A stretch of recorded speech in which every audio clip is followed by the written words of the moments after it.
नमस्कार, स्वागत है आप सभी का बनो अपना फाइनेंस मिनिस्टर में और मैं हूं आपके साथ कविता थपलियाल। इस बेहद खास शो के जरिए हमारी कोशिश ये होती है कि हम तमाम निवेश विकल्पों की जानकारी आपको दें ताकि आप अपने निवेश और आर्थिक लक्ष्यों की बागडोर अपने हाथ में रख सकें। आज भी कई पहलुओं पर बात होने वाली है जहां पर आपकी फाइनेंशियल प्लानिंग तो हम करेंगे ही करेंगे शो पर, लेकिन साथ ही कैसे अपने पैसों का आप ख्याल रख सकते हैं और कहां से अगर आप कोई निवेश कर रहे हैं क्या सही समय है निवेश बढ़ाने का, निकल जाने का, तमाम मुद्दों पर बात होगी। लेकिन उससे पहले आइए देख लेते हैं कि आज की शो की मुख्य बातें क्या हैं। महिलाओं के लिए सबसे अच्छा निवेश विकल्प क्या है, रिटायरमेंट के बाद कैसे करें पेंशन की प्लानिंग, बेटी की शिक्षा और शादी के लिए कहाँ करना चाहिए आपको निवेश, ये कुछ आम मुद्दे जहाँ पर हमारा आज फोकस होगा। लेकिन बड़ी बातों में आज के शो पर हम विमेंस वेडनेसडे पर फोकस करेंगे क्योंकि हर बुधवार को महिलाओं के लिए हम ये खास पेशकश लेकर आते हैं सशक्त महिला की सफलता की कहानी। और आज हम बात करने वाले हैं मुंबई की महिला डाकिया की सफलता की कहानी। जानेंगे उनकी सफलता और संघर्ष की कहानी और साथ ही निवेश के लिहाज से वो अपने आप को कैसे रखती हैं आर्थिक तौर पर आज़ाद, क्या है उनकी रणनीति, ये सब कुछ शो में आगे।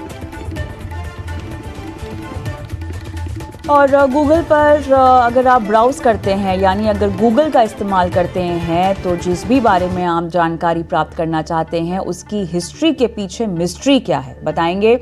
और साथ ही गूगल कैसे आपको टोपी पहनाता है, कैसे आपसे करता है छलावा, यूजर्स की गोपनीय जानकारी, उनका जो प्राइवेट डेटा है उसका रिकॉर्ड गूगल कैसे रखता है, कैसे आप धोखे में रहते हैं, ये जानेंगे। इसके अलावा डीप फेक टेक्नोलॉजी जिसको लेकर तमाम स्कैम्स और फ्रॉड धड़ल्ले से बढ़ते हुए जा रहे हैं, कैसे इस टेक्नोलॉजी से आपको बचना चाहिए, कैसे पहचाने कि डीप फेक स्कैम आपके साथ तो नहीं हो रहा। शो में आगे साथ ही आपको बताएंगे कैसे बनाए एक संतुलित पोर्टफोलियो। अगर आप भी हमसे कोई सवाल पूछना चाहते हैं जो आपके किसी भी आर्थिक लक्ष्य से जुड़ा हुआ हो, जहां पर आपको घर खरीदना हो, बच्चों की पढ़ाई लिखाई, रिटायरमेंट, बाहर घूमना फिरना, किसी भी तरह का आर्थिक लक्ष्य जिसके लिए आपको पैसे जोड़ने की ज़रूरत है, या किसी इंश्योरेंस पॉलिसी को बदलना चाहते हैं, उससे नाखुश हैं, अपने क्रेडिट कार्ड का बकाया आप चुकाना चाहते हैं, क्रिप्टो करेंसी में अगर आप पैसे लगा चुके हैं, तमाम तरह की सलाह अगर हमसे चाहते हैं तो अपने सवालों को आप हमें व्हाट्सएप कर सकते हैं 9619873567। ये वो नंबर है जहां पर सवाल भेजें। और सोशल मीडिया के तमाम प्लेटफॉर्म्स पर भी हम लाइव होते हैं, खासतौर से यूट्यूब पर अगर आप हमें देखते आए हैं तो अपने सवाल यूट्यूब के कमेंट बॉक्स में भेज दीजिए।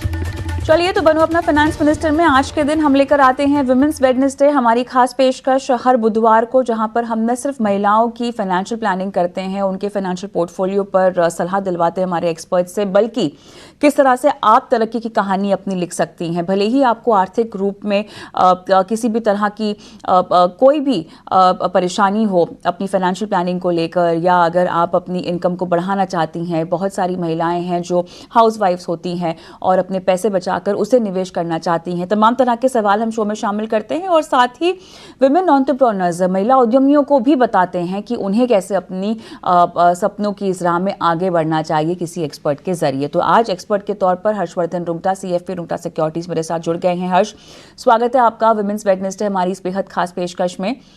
और हमारे साथ पहली महिला दर्शक नीलम भी जुड़ चुकी हैं। नीलम नमस्कार।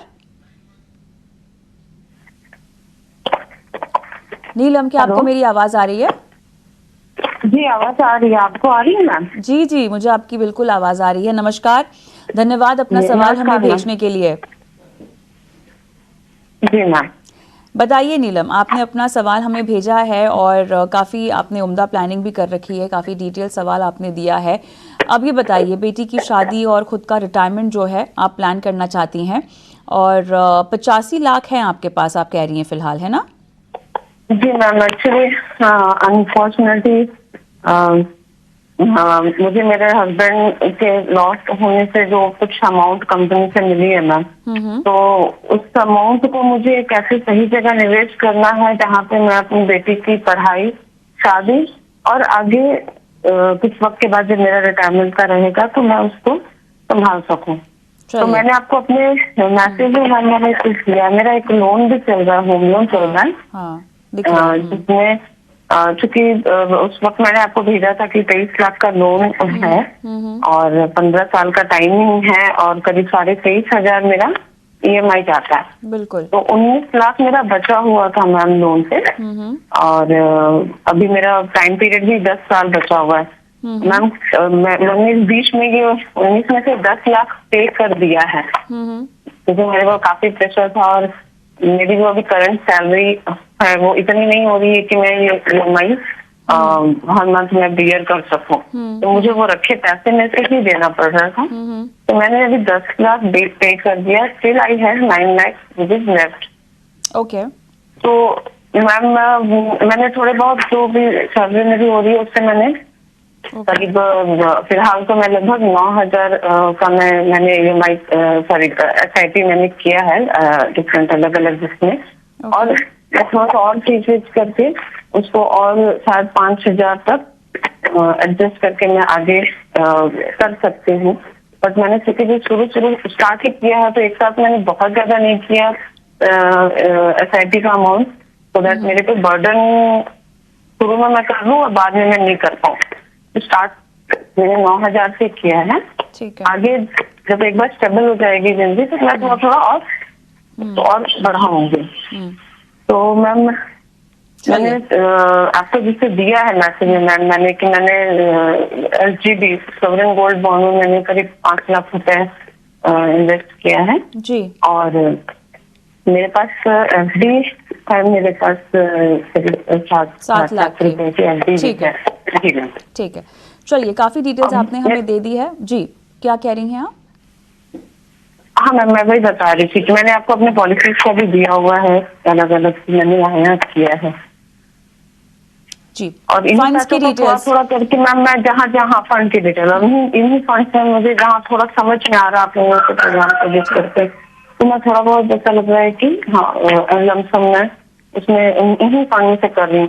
डाउट ये है कि मैं सही कर रही हूँ कि नहीं, क्योंकि मुझे बिल्कुल भी आइडिया नहीं है और मैंने बस अभी भी स्टार्ट भी किया है लगभग यही दिसंबर जनवरी से। मैंने आपको इसका डिटेल भी दिया है कि कब से मैंने सब शुरू किया है। बिल्कुल, वो जानकारी हमारे पास है, हमने एक्सपर्ट को बढ़ा दी है। और चलिए, बहुत उम्दा प्लानिंग की है आपने अपनी। और हर्ष के सीधा पास में जाती हूँ, सीधा आपकी फाइनेंशियल प्लानिंग की हम शुरुआत करते हैं। हर्ष, इन्वेस्टमेंट्स पर तो हम आएंगे ही, लेकिन उससे पहले जो इनका मेन सवाल है इनके लोन का, 19 लाख बचा था, उसमें से 10 ये मेरे ख्याल से पे कर चुकी हैं, अब 9 लाख बचा है। तो इनके पास अब जो 85 लाख राशि है, क्या उसमें से ये 9 लाख अपना होम लोन नहीं पे कर सकती? क्या वो सही नहीं होगा? पहले वो कर दे और बाकी बचा हुआ पैसा वो निवेश करें, क्या ये सही है? जी हाँ कविता, मेरा भी सुझाव यही है कि देखिए अभी दो सिचुएशन है। इन्होंने अपने सवाल में ये पूछा था कि क्या ये पैसे अगर मैं लमसम नहीं देती हूँ लोन रीपे करने के लिए, तो मैं इसे अगर एक बैलेंस एडवांटेज फंड या हाइब्रिड फंड या ऐसी कोई स्कीम्स में हम पैसे लगाते हैं तो उसका वो, और उधर से SW की सेटअप करें तो इनके लिए बेटर होगा क्या कि वो SW EMI जितनी SW की है वो करके फिर अपनी EMI भर दें। सो वेल अगर हम practical calculation point of view से देखें, कैलकुलेशन अगर हम करेंगे तो ये बहुत क्लियर है कि ये इक्वेशन जो है कि आप म्यूचुअल फंड में इन्वेस्ट कर दें,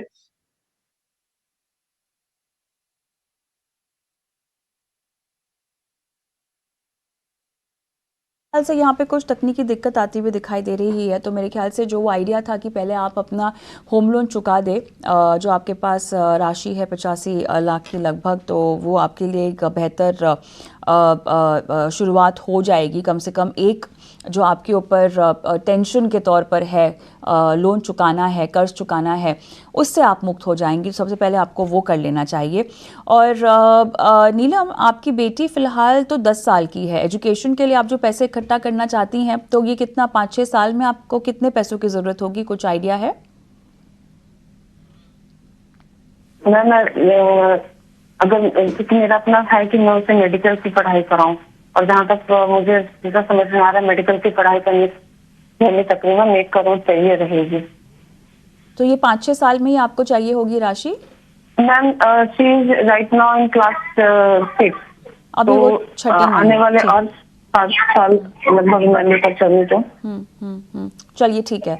तो हर्ष, बेटी को मेडिकल की पढ़ाई करवानी है और मेरे ख्याल से और 6-7 सालों में ये कह रही हैं कि इनको लगभग 1 करोड़ रुपए की ज़रूरत पड़ जाएगी। तो पहली जो आपकी बात से समझ में आया हमें कि इन्हें अपना लोन चुका देना चाहिए। तो जो राशि है उनके पास जिसको वो निवेश करना चाहती हैं उसमें से 9 लाख का ये होम लोन चुका दें।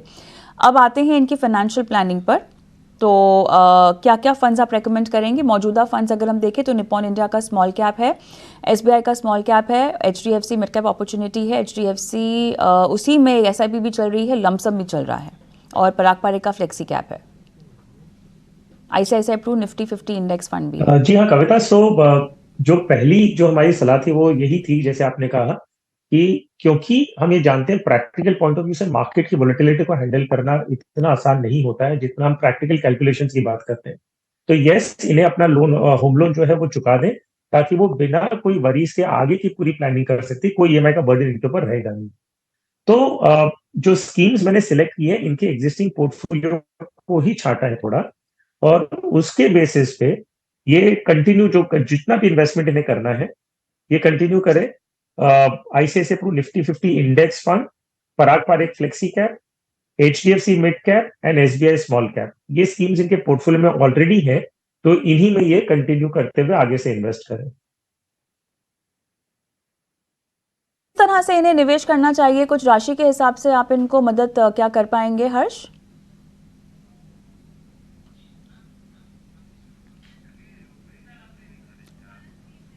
चलिए, मेरे ख्याल से कोई तकनीकी दिक्कत आ जा रही है हर्ष के साथ, तो हम इनके साथ वापस कनेक्ट होंगे और नीलम के ही सवाल को हम और विस्तार से इनसे बातचीत करेंगे। लेकिन जैसा कि एग्जिस्टिंग पोर्टफोलियो भी है आपका और मेरे ख्याल से 10 से 12 हज़ार रुपये आप और निवेश भी करना चाहती हैं, तो करंटली जो आपकी स्कीम्स हैं वो काफ़ी बेहतर हैं, तो उसमें शायद कोई बदलाव करने की सलाह आपको हर्ष ना दे। लेकिन जो आपके पैसे जाने चाहिए वो लगभग एसबीआई स्मॉल कैप में आप डाल सकती हैं 3,500, एचडीएफसी मिड कैप में 5,000, पराग पारेख फ्लेक्सी कैप में 5,000 और आईसीआईसीआई प्रू निफ्टी 50 इंडेक्स आपको रेकमेंड किया जा रहा है जिसमें आप 5,000 रुपये डाल सकती हैं। और इनमें आपको जो है निवेश करने की सलाह पूरी तरह से दी जा रही है। और क्योंकि आपके पास थोड़ा सा 6-7 साल का समय है, तो आपको ये ध्यान रखना होगा कि जैसे जैसे आपका लक्ष्य नज़दीक आ रहा है वैसे वैसे आप इक्विटी में से निकलने की रणनीति जो है वो अपनी बना लें। और क्योंकि आपके पास रिटायरमेंट के लिए कितना समय होगा? लगभग और 20 साल नीलम? लगभग 20 साल है ना, लगभग 20 साल। तो उसका कोई कॉर्पस आपने अपने जहन में रखा हो? मैंने ऐसा बहुत ज्यादा कॉर्पस तो नहीं रखा है, बट हाँ मैंने 50 लाख तक उस समय का, क्योंकि मेन जो मेरी लाइफ का है कि मेरी बेटी का सेटलमेंट, उसकी पढ़ाई एंड देन शादी एंड देन मेरा वो फिर रिटायरमेंट का आता है, क्योंकि बच्चे उस समय तक सेटल हो गए रहेंगे तो फिर मुझे अपने लिए केवल करना चाहिए। तो उस समय तक मेरे लिए 50 लाख या बिटवीन 50 to 1 करोड़ वो नीलम, ये ध्यान देना होगा कि आप 20 साल के बाद की बात कर रही हैं और 50 लाख 1 करोड़ आपको आज शायद बहुत बड़ी रकम लग रही होगी, लेकिन 20 साल के बाद ये रकम खत्म हो जाएगी क्योंकि महंगाई आपके पैसों की वैल्यू को कम कर देती है। इस पॉइंट ऑफ व्यू से तो फिर मैंने इसको मुझे डबल सोच करके मैं एक बार चलूं तो हाँ।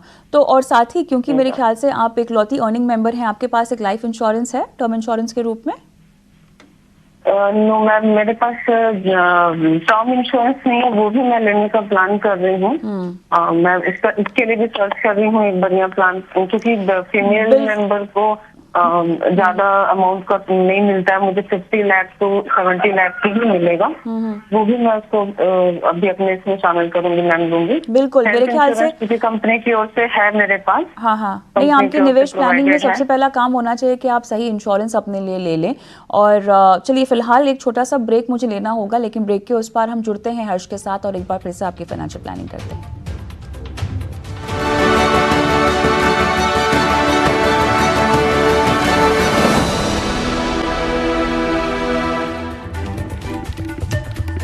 Welcome back. आप देख रहे हैं बनो अपना फाइनेंस मिनिस्टर, जहां पर विमेंस वेडनेसडे में अब हम दे रहे हैं महिला दर्शकों के सवालों के जवाब। और दिशा हमारे साथ फोन लाइन पर हैं। दिशा नमस्कार।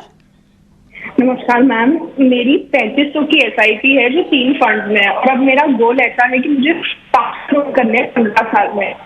तो मेरी निवेश की रणनीति क्या होनी चाहिए इस टारगेट को अचीव करने के लिए? चलिए आपको बताते हैं क्या करना चाहिए। तो Harsh, quant small cap, ICICI pru pharma, health care, मेरा एसेट का लार्ज एंड मिड कैप इनके पास है। 5 करोड़ चाहिए और 15 साल तक ये उसमें निवेशित रह सकती हैं। बेटी की शादी के लिए जो है इन्हें ये रकम इकट्ठा करनी है। तो वेल देखिए, अगर 3,500 की हम अगर SIP देखते हैं तो अगर और उसे हम 12% से अनुमान लगाते हैं कि 15 साल बाद कितना हो जाएगा, तो ये करीबन 17 लाख रुपए आसपास होना चाहिए। तो जो स्कीम्स इन्होंने ले रखी है वो अपने आप में ठीक है। सिर्फ मैं मान रहा हूँ कि ये जो फार्मा फंड में जो इन्होंने इन्वेस्ट किया और स्मॉल कैप में इन्वेस्ट किया है, ये इसे समझ के किया है क्योंकि ये सेक्टर फंड्स है। तो स्कीम्स अपने आप में ठीक है, कोई बदलाव करने की जरूरत नहीं है। सिर्फ इन्हें ध्यान देना होगा कि ये जो सेक्टर फंड और स्मॉल कैप में किए हैं, ये इसे ट्रैक और मॉनिटर कर सकती है। तो और जहां तक मेरे लार्ज एंड मिड कैप का सवाल है, उसमें कोई दिक्कत नहीं है। सिर्फ फार्मा फंड और स्मॉल कैप में थोड़ा इसे और बारीक से इसे ध्यान देकर चलना होगा। और जब इन्हें लगे कि ये इनकी वॉलेटिलिटी ये समझ नहीं पा रही है, तब ये इनमें से एग्जिट कर लें। हालांकि इनके पास एक और ऑप्शन है कि अगर ये ऐसी 3 अलग अलग कैटेगरीज में इन्वेस्ट कर रही है, इससे अच्छा इनके पास एक ऑप्शन है कि अगर ये चाहे तो पूरा का पूरा 3,500 रुपए एक मल्टी कैप में इन्वेस्ट कर दे, तो इन्हें 3 अलग अलग स्कीम रखने की भी जरूरत ना होगी। तो ये ICICI प्रू मल्टी कैप या मेरा एसेट मल्टी कैप, दोनों AMCs में इनके पास ऑलरेडी फोलियो खुला हुआ है। तो इन्हें सिर्फ स्कीम बदलनी है और कोई भी एक स्कीम पे अगर रख लें तो इनके ट्रैकिंग मॉनिटरिंग ज्यादा आसान हो जाएगा। चलिए, तो ये है सलाह दिशा के लिए। और लंबी अवधि के लक्ष्य आप लोग बांध तो लेते हैं, लेकिन बहुत जरूरी है कि थोड़ा सा भरोसा, क्योंकि हर्ष अक्सर क्या होता है ना, उतार चढ़ाव जब होता है बाजार में तो निवेशक डर जाते हैं। अगर एक तरफा चाल चल रही हो, मुनाफे से डरते हैं। अगर बहुत ज़्यादा उतार चढ़ाव हो और थोड़ा सा कमज़ोरी की ओर अगर बाजार का हाल करवट ले चुका है, तो उससे परेशान होकर अपने निवेश को या बंद कर देते हैं या निवेश से निकल जाते हैं। खासतौर से अगर आपने 10-15 साल का व्यू रखा हुआ है, ज़रूरी है कि संयम रखें। और यही शायद समय भी है कि आप अपने फंड की परफॉर्मेंस को भी ट्रैक करें। और जब बाजार में एक तरफा चाल चल रही होती तो तमाम तरह के फंड्स का पर इम्पैक्ट तो पड़ता ही है, लेकिन वो भी समय होता है जब आपको फंड मैनेजर की रणनीति समझ में आती है बेहतर तरीके से। आगे बढ़ते हैं। और क्या शीतल पांडे मेरे साथ फोन लाइन पर हैं? शीतल नमस्कार, कैसी हैं आप? मैम नमस्कार, मैं अच्छी हूँ, आप कैसे हैं? मैं बिल्कुल ठीक हूँ, थैंक यू। बताइए क्या सवाल है आपका? मैम बेसिकली मैं SIP करना चाह रही हूँ 20 साल के लिए और 5,000। ओके। और 60 साल के बाद आपको जो है हर महीना SWP के जरिए वो पैसा भी चाहिए। ठीक है। ऑलराइट, चलिए आपका सवाल समझ गए हैं। हर्ष, बहुत ही इंटरेस्टिंग सवाल है। और फिलहाल 20 साल के लिए ये 5,000 की SIP करना चाहती हैं और बाद में रिटायरमेंट पर SWP जैसे सुविधा का इस्तेमाल करना चाहती हैं। अपनी एक मुश्त रकम का इस्तेमाल करने के लिए हर महीने कितना मिलेगा ये जानने के लिए, ये बताने के लिए हमें ये जानना ज़रूरी है कि इनको कितना चाहिए होगा हर महीने और किस तरह से इन्हें एक मुश्त रकम भी इकट्ठा करनी है। बहरहाल सबसे पहले हम SWP बात कर लेते हैं। इससे पहले कि इनको बताएं कि कैसे इनको SWP लागू करना चाहिए अपने निवेश पर। SWP होता क्या है और कैसे इसकी प्लानिंग के लिए आपको सही समय पर निवेश की प्लानिंग कर लेनी चाहिए? तो देखिए कविता, SWP क्या है? जैसे आप इन्वेस्टमेंट अगर करते हैं तो वो है SIP। आप हर महीने की जब पैसे जमा करते हैं, सिस्टमैटिक इन्वेस्टमेंट प्लान कर रहे हैं, तो आपके बैंक अकाउंट से पैसा निकलता है और इन्वेस्टमेंट में जाता है। SWP उसका रिवर्स है, एकदम उल्टा है, जहां आपका पैसे ऑलरेडी म्यूचुअल फंड में जमा हो चुके हैं और अब आपको एक सिस्टमैटिकली आप उसे विड्रॉ कर रहे हैं कि हर महीने आप अपनी जरूरत समझते हैं कि कितनी है और आपका जो कॉर्पस इकट्ठा हुआ हुआ है उसमें से आप हर महीने एक फिक्स्ड अमाउंट विड्रॉ करते हैं। तो वो SIP का उल्टा होता है। अब जहां तक शीतल का सवाल है, इन्होंने बताया कि 5,000 रुपए ये इन्वेस्ट करना चाह रही है 20 साल के लिए। अगर हम एक 12% से इसका अनुमान लगाए, रिटर्न आता है अगले 20 साल में, तो इनके पास करीबन 50 लाख रुपए इकट्ठा हो जाएगा। जो ये 5,000 रुपए निवेश करना चाह रही है उसके लिए मैं 2 स्कीम्स इन्हें बताता हूँ, काफी है। सो एक पराग पार, एक फ्लेक्सी कैप जिसमें 2,500 रुपया करें, और ICICI Pru large and mid cap जिसमें 2,500 रुपया करें। अब ये इकट्ठा होते होते मान लीजिए अगर 50 लाख बन जाता है, जो हम अनुमान लगा रहे हैं, वहां से इन्हें अगर सस्टेनेबिलिटी के पॉइंट ऑफ व्यू से देखना है कि मुझे हर महीने जिंदगी भर मुझे पैसे आते हैं, तो लगभग 4% का आप है ना विड्रॉल रेट समझिए। तो अगर 50 लाख का आपका कॉर्पस इकट्ठा हो गया है, आप सालाना 4% का अनुमान लगाएं कि इतना आप विड्रॉ करेंगी, तो करीबन 2 लाख रुपया साल का, तो करीबन क्या 15,000 आसपास, 15-17,000 आसपास हुआ, जो आप हर महीने निकालेंगी। तो ये कॉर्पस ही बना रहेगा और ये कंटिन्यूसली आपको आजीवन इसका एसडब्ल्यूपी के रूप में आपको पैसे आते रहेंगे। और हालांकि ऐसा कोई 4% का नियम नहीं है, आप अपनी जरूरत के हिसाब से अमाउंट बढ़ा भी सकती है, घटा भी सकती है। सिर्फ अगर आपको कई लोग पूछते हैं कि कंटिन्यूटी पॉइंट ऑफ व्यू से कितना हमें निकालना चाहिए ताकि कॉर्पस डिप्लीट ना हो और हमें लंबी अवधि तक वो कॉर्पस जमा रहे और हमें रिटर्न आता रहे, तो वो करीबन 4% का अनुमान लगाते हैं। सो एसडब्ल्यूपी क्या है ये हमने समझा दी, उसमें कोई फिक्स्ड अमाउंट नहीं है, आप अपनी जरूरत के हिसाब से रिटायरमेंट के टाइम पे डिसाइड कर सकते हैं कॉर्पस का कितना आपको हर महीने विड्रॉ करना है। और वो फिक्स्ड भी नहीं है। अगर आप एक महीने में आप मान लीजिए 15-17 हजार निकालती हैं, अगले महीने आपको 25,000 चाहिए तो आप कर सकती हैं, आपको चाहिए तो आपको 10,000 भी कर सकती है। तो एसडब्ल्यूपी आपको खाली रीसेट करना होगा, लेकिन एक बार आपने तय कर लिया इसका ये मतलब नहीं कि आप उसे चेंज नहीं कर सकती। तो शीतल के लिए ये सलाह, लेकिन हमारे साथ एक और दर्शक फोन लाइन पर हैं। शिंदे साहब, नमस्कार। नमस्कार मैडम। ओके सर, आपके पास क्वांट का स्मॉल कैप है, एचडीएफसी मिड कैप, एचडीएफसी का फ्लेक्सी कैप, पराग पारे का फ्लेक्सी कैप, एसबीआई का कॉन्ट्रा, आईसीआईसीआई प्रू का वैल्यू डिस्कवरी। 24,000 की आप एसआईपी कर रहे हैं, 10 साल करना चाहते हैं, 1 CR आपका लक्ष्य है। ओके, हर्ष। जी हाँ, देखिए अगर हम 1 करोड़ का लक्ष्य लेके चल रहे हैं कि 10 साल में इन्हें 1 करोड़ रुपए इकट्ठा करना है, तो इन्हें अपना इन्वेस्टमेंट डबल करना होगा। तो अभी ये 24,000 रुपया कर रहे हैं, इनका इन्वेस्टमेंट इन्हें डबल करना होगा, तब जाके 1 करोड़ का लक्ष्य पूरा करेंगे। जहां तक इनके पोर्टफोलियो का सवाल है, कंसोलिडेशन करने की स्कोप है, देर इज रूम कि ये स्कीम्स को थोड़ी कंसोलिडेट करें। ये नहीं कि बाकी स्कीम्स अच्छी नहीं है, लेकिन सिर्फ कंसोलिडेशन पॉइंट ऑफ व्यू से हम इनकी स्कीम 4 मिला के रखेंगे। वो है पराग पारिक फ्लेक्सी कैप में 6,000, एचडीएफसी मिड कैप अपॉर्चुनिटीज में 6,000, एसबीआई कॉन्ट्रा और क्वांट स्मॉल कैप फंड दोनों में 6,000। तो 4 स्कीम में ये 6,000 रुपए निवेश करेंगे, तो इनका पोर्टफोलियो कंसोलिडेट हो जाएगा, डाइवर्सिफिकेशन का पर्पस पूरा हो जाएगा। लेकिन जैसे मैंने कहा कि ये जो बाकी की स्कीम्स मैंने जो कंटिन्यू नहीं करने के लिए कहा है, इसका ये नहीं मतलब कि वो स्कीम्स अच्छी नहीं है, सिर्फ कंसोलिडेशन और कोई मतलब आपको कंसोलिडेशन ताकि ट्रैकिंग आगे जाके हुए आसान रहे। 1 करोड़ का अगर कॉर्पस चाहिए तो आपको आपका इन्वेस्टमेंट डबल करना होगा। कोई और सवाल पूछना है आपने? नहीं मैडम, ठीक है मैम। मतलब 2 स्कीम बंद करना है मैम और बाकी 4 में कंटिन्यू करना है। बिल्कुल सर। शिंदे साहब, वैसे ये शो हम लोग यूट्यूब पर भी डालते हैं, चैनल के यूट्यूब पे ना, कोई सलाह अगर मिस हो गई हो तो आप वहां भी सुन सकते हैं show. Thank you. Patel ji का सवाल मैं लेती हूँ, क्या ये मेरे साथ फोन लाइन पर हैं?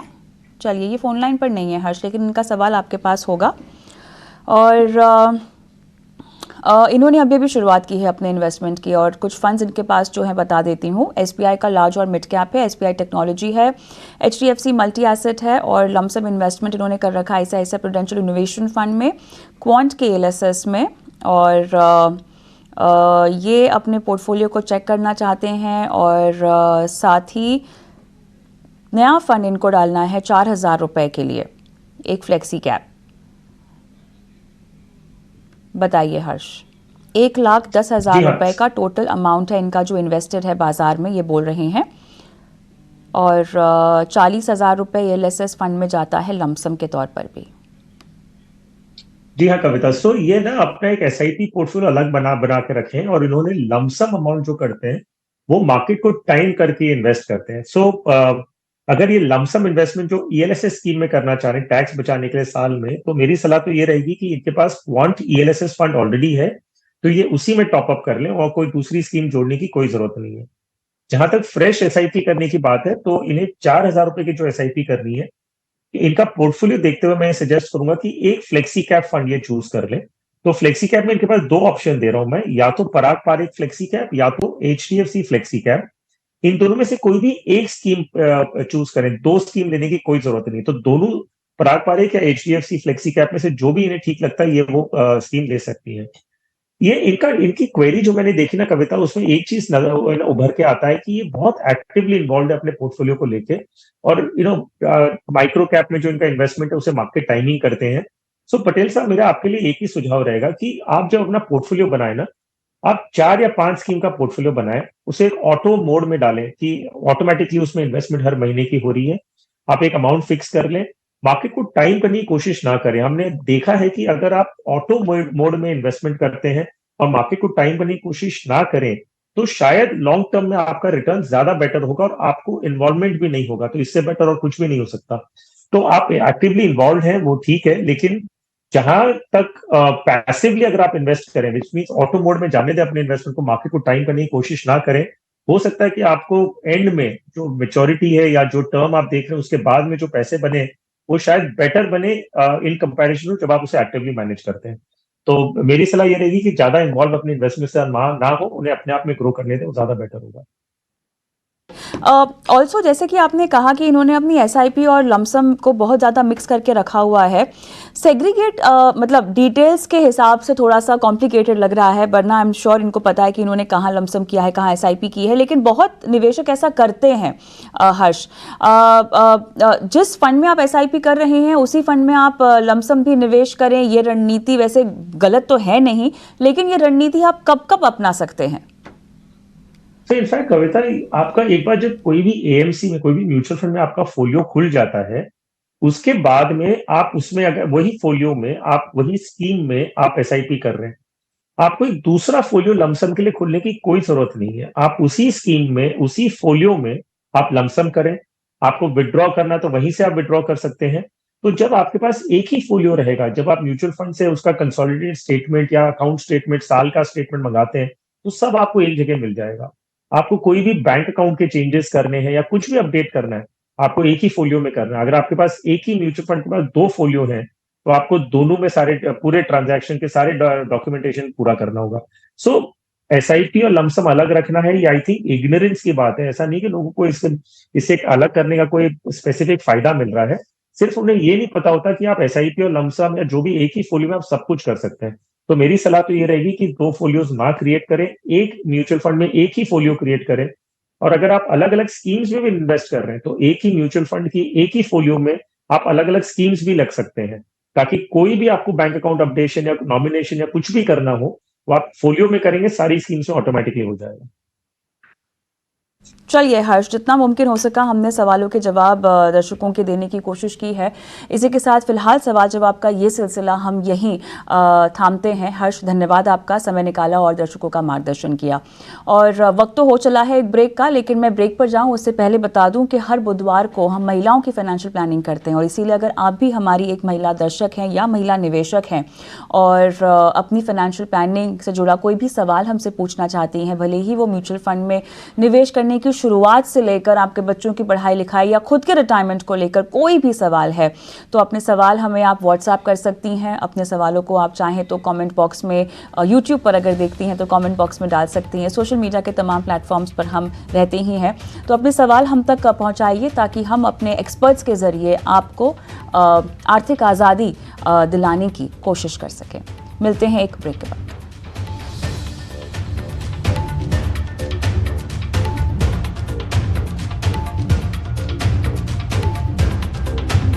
खर्च की बात, निवेश की बात, बचत की बात, अब होगी बीमा की बात। ET Now स्वदेश लेकर आ रहा है इंश्योरेंस का सबसे बड़ा आयोजन। ET Now स्वदेश पर दिग्गज बताएंगे बीमा की तमाम बारीकियां। बेफिक्र जिंदगी और जोखिम से सुरक्षा के लिए इंश्योरेंस क्यों है जरूरी। समझेंगे लाइफ और हेल्थ इंश्योरेंस से लेकर मोटर इंश्योरेंस के सभी पेज। एक्सपर्ट्स देंगे इंश्योरेंस से जुड़े आपके सभी सवालों के जवाब। 6 अप्रैल को सुबह 10 बजे से लगातार ET Now स्वदेश इंश्योरेंस महाकुंभ। ET Now स्वदेश, बढ़ो बदलो देश के साथ।